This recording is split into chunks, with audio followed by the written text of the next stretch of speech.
Welcome to Goldfish on Games and Covered His Face Off Excel. Well, we're sticking with the same year as last month. That's right, this is March and we're still in 1991. And that means we have the following magazines to check out: Amiga Format, Amiga Action, 0, See You Amiga, the 1 for 16 bits, and Amiga Fun. Fight! First out of the gate this month is Amiga Action, that for their 4th disc has hit up Gremlin to give them 2 demos and a bonus game. With that first demo being for Switchblade 2, a game that I don't think I've played before. Now, I have had some fun with the first game, which was made by Core, but that might have been on other systems, where this sequel looks like it might have been an in-house team that made it. And it is an interesting title, as it's a sort of platformer. But amazingly, from Gremlin, it's not a collect-em-up platformer. It's more a work your way through a massive labyrinth-style level to try and get to the exit. Now, at first it does actually feel quite basic, as we're just walking left to right across a wasteland. But things change up once we manage to get inside.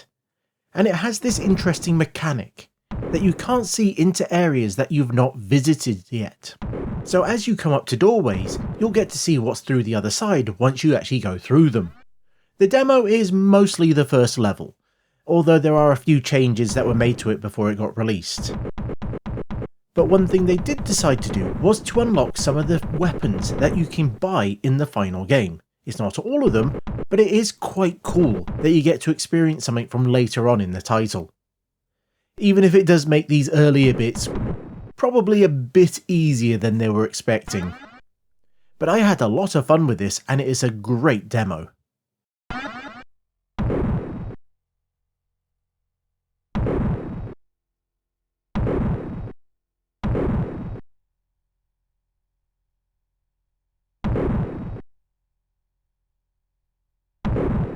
The second demo is for Team Suzuki, a motorbike racing game. And lucky for you lot, you don't have to see me playing it badly, as this is a rolling demo, so you can just sit back and watch the game play itself. And well, we get some really nice looking 3D graphics, with some really interesting camera angles as well. I'm not sure how good any of these would be while you're actually playing the game, but if this has a replay mode, then I can see it being really cool. Even if the draw distance isn't all that amazing. But then, this is running quite nicely on an Amiga 500, so we can't complain too much.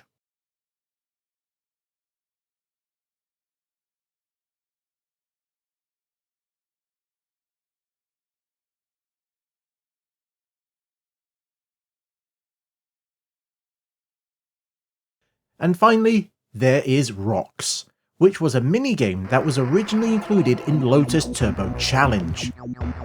But it has been freed from the racing cage and now you can play it without having to remember the names you had to enter to unlock it. And what we actually get is a mostly simple shoot 'em up. Rocks keep travelling down the screen and we have to shoot them to gain points, but the brown ones will reflect your shots instead. So you just keep going at the greys and avoid the rest. And that is pretty much it. There's no upgrades, there's nothing else, it's just a simple score attack game.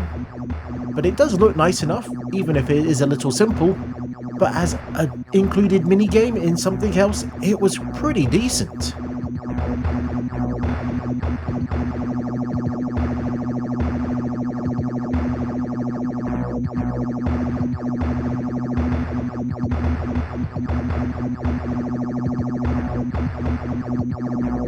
Lurching off the mean streets is See You Amiga, who decided they wanted to give away a full free game. And that game was Human Killing Machine. I think giving this away to the unsuspecting magazine buyers might be classed as a war crime. Or at least I think there might be a good case to make in front of the Court of Human Rights. Now, this was made by everyone's favourite developer, Teartext. And this is a beat 'em up, but with history. A history that's actually far more interesting than the game, so I'm going to talk about that for a bit. as these developers were responsible for porting the original Street Fighter, yeah, the one that people rarely talk about, to the various home computers. And they thought they did a great job of it. No one else did, but they certainly did. To the extent that they pitched the idea to Capcom of them making a Street Fighter 2. That was before Capcom themselves were working on it, and they promptly said, "Who the hell are you? Security, please escort these people out." So Tiertex took everything they'd been working on so far, retooled it and released it as this. A barely playable, ugly and just nasty game. The controls, well, they make zero sense. The AI is dumber than ChatGTP, and because of that it also has to cheat. Notice that their moves will do massively more damage than ours, and their health, well, it will also restore over time. Yeah, this is just absolutely terrible. It's obvious why they were happy to give this away for free, as they couldn't sell it even at a budget price. This is a complete cluster of a game from beginning to end.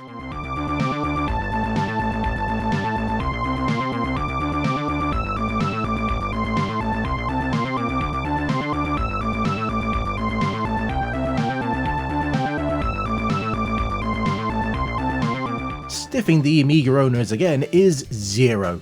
That on their single disc they had 3 items for the Atari ST, but just 2 for the Amiga, and that first demo is for Hunter. A game that I know of, but I've never really played it myself, so this 3-minute timed demo is my first real experience of it, and it is an interesting one. Now they will give you an objective, but I'm not really sure there's enough time to even do that. But you can move around this 3D rendered world that runs quite nicely for an Amiga 500, and we can walk about on foot or jump into a car. The amount of things you can do in this demo is huge.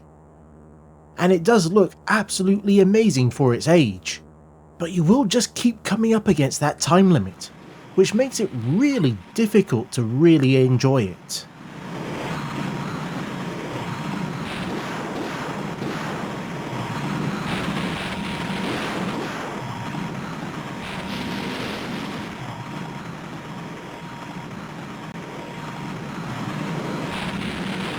And we get another full free game, in the shape of Action Fighter, a game that was originally on history's greatest console, the Master System. Now it's a game that you travel up the screen shooting at anything that moves, while avoiding anything that's stationary, as you are trying to make it to the end so your vehicle can be upgraded. Now this game looks fine for a 1989 game, and being based on an 8-bit title, so it's not stunning, but I do think it looks and sounds just a little bit better than the source material, although I know there'll be a few people who wouldn't agree. Now after a while of driving about, you'll take to the skies, and get a bit of a vertical shooter going on. Now one place the SMS had a leg up was that you could fire your bombs and your blaster separately. Here, you're always firing them both at the same time. And weirdly, I think this is running a little bit slower while we're flying. Looking at the original game, I'm sure it's moving around a lot faster. The odd thing is, it does feel fine when we're on the ground. Now overall, I think this is a decent enough little game, and it's quite cool that you got it for free. There are a bunch of levels, and without cheats, this would take you quite a while to complete it, as there are many ways to die. It is brutal in the amount of deaths that it has. Particularly when that also means you'll lose any of the power-ups that you've collected from the Sega truck. Now, when we come to the upgrades, we get additional ones that the SMS didn't have, like firing back shots or even get a limited shield. Now this is so much better than what CU Amiga gave away, but I'm not sure this is one that I'd come back to all that often. Not on the Amiga anyway, possibly on the SMS.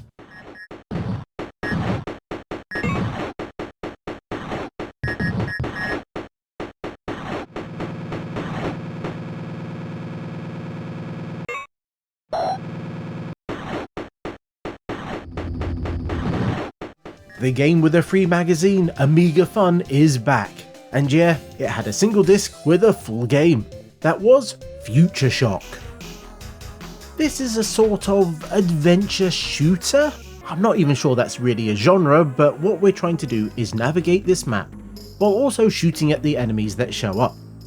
All while trying to avoid getting damaged by dripping water of all things. What sort of spaceship gets damaged by small amounts of water? Now it feels like Amiga Fun had a thing for shooters, as this is the third one that we've seen from them. But it might just be the case that everyone was trying to make shooters, but the publishers weren't really interested in them anymore. So they ended up in the hands of magazines like this, who are on the lookout for unpublished games and trying to get them out to the public. Now our overall goal in this is to explore the caves to try and find the lithium crystals that will help power the time machine that's in our ship so we can eventually return to the time where we came from. This is the most European shooter that ever Europeaned, as even on the first few screens there are enemies that will take multiple shots to take out. And on top of that, well, they are constantly respawning, so shooting at them isn't always really useful. So just trying to rush past them onto the next screen is quite often the best course of action. But obviously, because they spawn off the side, you can still get hit. Now amazingly, you do get health, and there's lots of energy pickups to keep you going, and you don't even get hurt if you touch the ground. Just the water drips. But you will get hit often, as the spray of bullets from those dinos is quite spectacular. And I'm not even going to ask how or why they are firing multiple different types of shots at you. Now graphically, this looks fine. It's a little rough and not quite up to the quality of some of the studios at the time, but it's better than PD.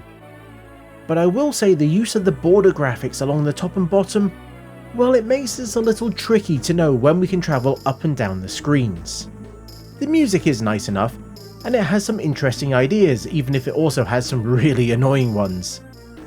But it would be fun to explore these maps, and try and put together a complete idea of where everything is, although those constantly respawning baddies would really get on my nerves. But that's nothing a cheat or trainer wouldn't solve.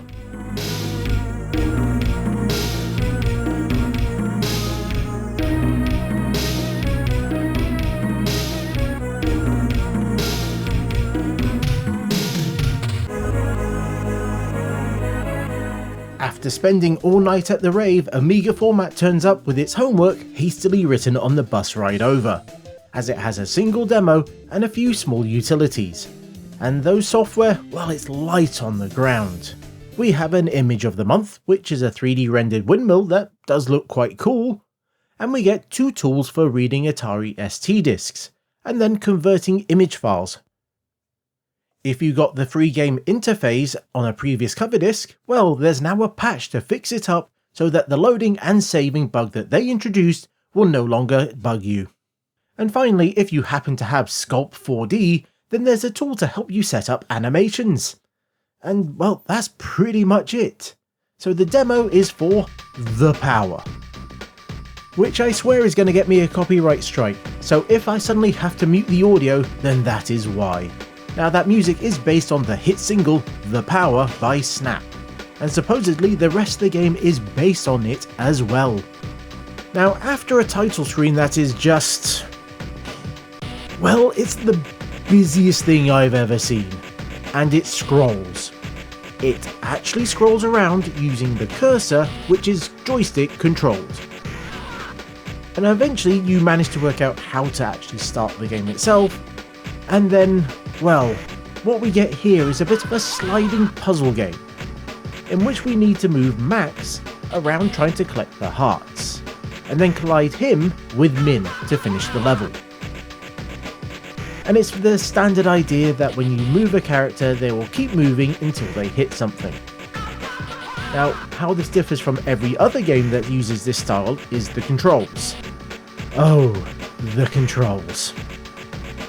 Now, you have to move the cursor over Max, then hold down the fire button, then push the direction you want to go. You then need to release the fire button while still holding that direction. Now, when you're using the joystick, this means the cursor will fly off in that direction after you release the fire button.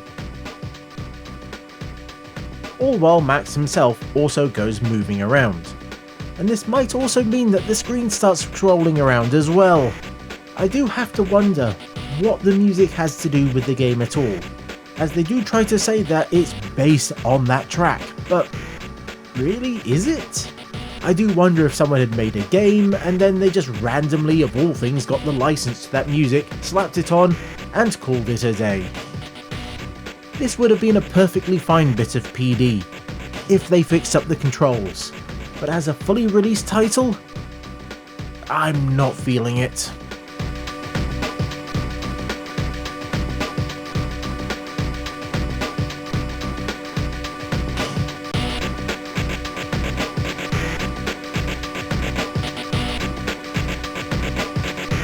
And last but not least is the one for 16 bits, that had just the same demo for both Amiga and Atari ST, and it's Rotoplex. And if you've never heard of this, then I don't blame you, as it's a unreleased game. This was developed by the assembly line. And is it me, or does this music sound like it's been borrowed from a football game? Whose other game, Emotion, got the full game on a cover disc treatment by the same magazine just a few months later. Now this demo was put out to try and drum up interest in the game, to try and get a publisher on board, but it seems that it failed to happen. Now my first attempt at this, I had absolutely no idea what I was meant to be doing. I was randomly rotating blocks around, and I managed to switch the positions of some of the blocks as well. And it wasn't until I heard the ticking that I realised I was being timed. Now what was it with developers back then wanting to put ridiculous time limits on puzzle games? More so on the very first level.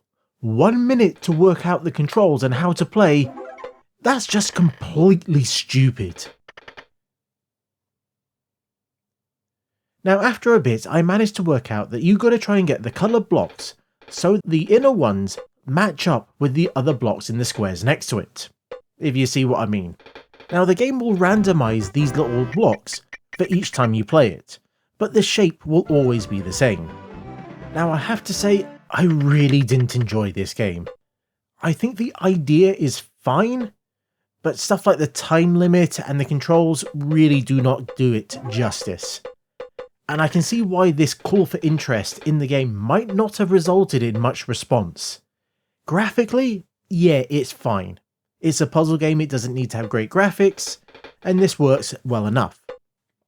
That time limit is just frustrating, and the difficulty jumps up massively in this demo, as it just has 3 levels of what was planned to be 40 in the final game, and they picked 2 of the much later on levels.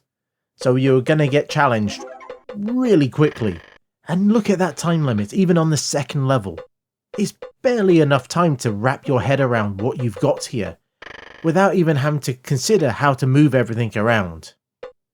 I think with a bit of work, this could have been really interesting, but I think in this state, I can see why people turned away from it.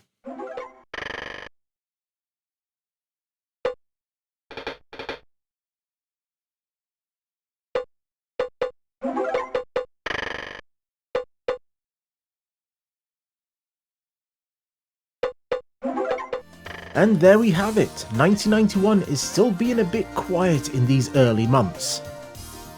But I do think there are still a few interesting things to look at, so let's wrap up with my top 3 items. And in last place, I'm gonna give it to Future Shock. It's a fine enough game that I would play, and I would quite enjoy trying to put together a complete map of it. In second place, Hunter. The demo was way too short to get a real idea of the final game, but it was really interesting. And in first place is Human Killing. No. I can't do that. It's obviously Switchblade 2. It was a fun demo for an interesting game that I'll have to check out more. So what did you think of my rankings? What did you think of the month? Let me know in the comments. And before I go, I'd like to thank you for making it this far. I hope you enjoyed this episode, and I also want to thank my absolutely amazing Patreons.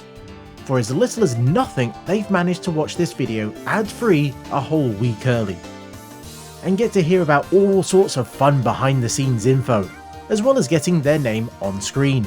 And if you'd like to join them, there will be links in the description. And until next time, I was the Goldfish, and this was Goldfish on Games.